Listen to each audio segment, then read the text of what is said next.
The Druze minority group inhabiting the southern Syrian region of Suwayda has been ruthlessly attacked over the past week by the Syrian armed Bedouin tribe, which reside in the same area. Mansour Akar is an Israeli Druze and recounted the events to Charlie Kirk.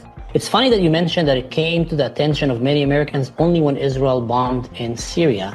And that shows us again how mainstream media choose what to show and what not to show, because they didn't show that for 3 days before that, there was an October 7, pretty much, that was going on the Druze community in Syria.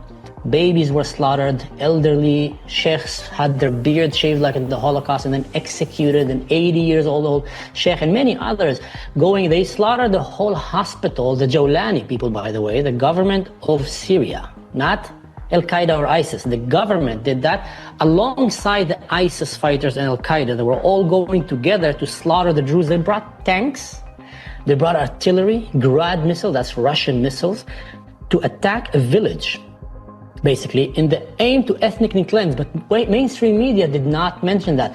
Fighting escalated over the last week, forcing both Syria and Israel to intervene.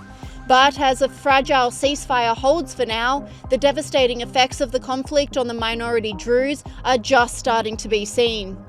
Shocking footage of an American citizen and his entire family being brutally killed is confronting.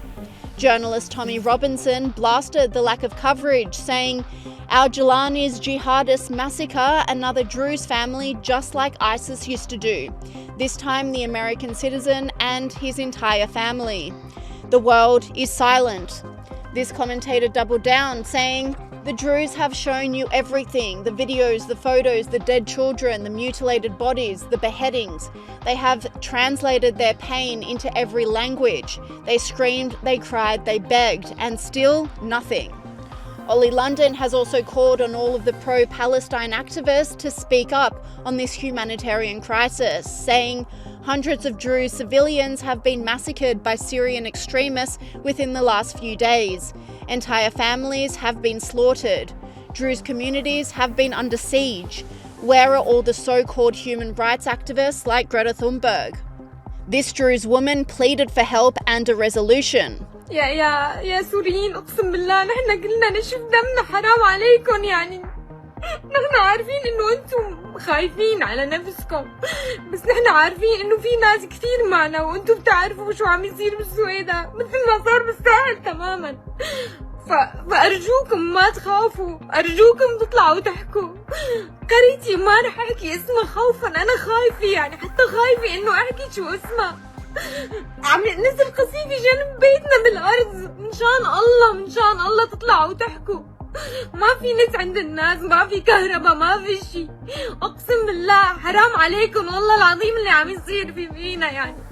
يعني ما بعرف، أنا متربطة مو عارفة شو أحكي، والناس عم تقول لي أنتي صوتك واصل.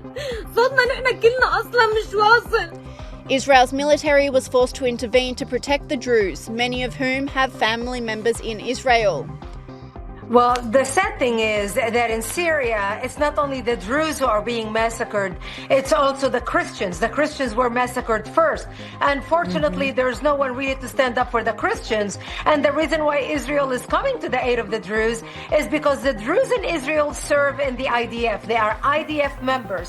Half of their family members live on the other side inside Syria.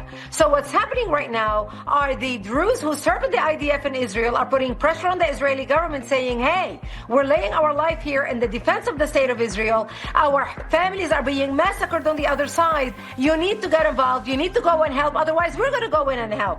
So Israel had to get involved. And this is exactly why Israel is in, trying to secure that area, trying to secure the Druze. And hopefully the Christians will benefit in the process. But look, the Islamic State and the leader is a problem. Israelis were recorded crossing the border into Syria to help with the protection of their family members.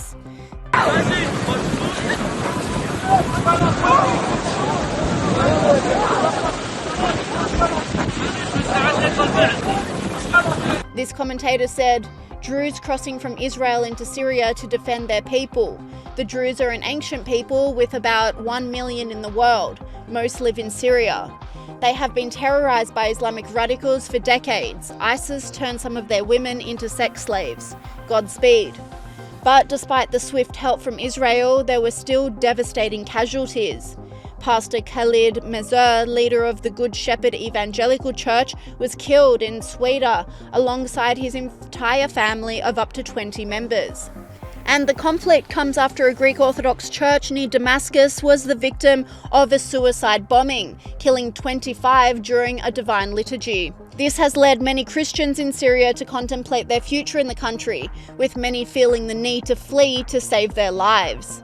The Syrian Greek Orthodox Archdiocese of Bosra made this urgent plea for fighting to stop and also for help from the international community.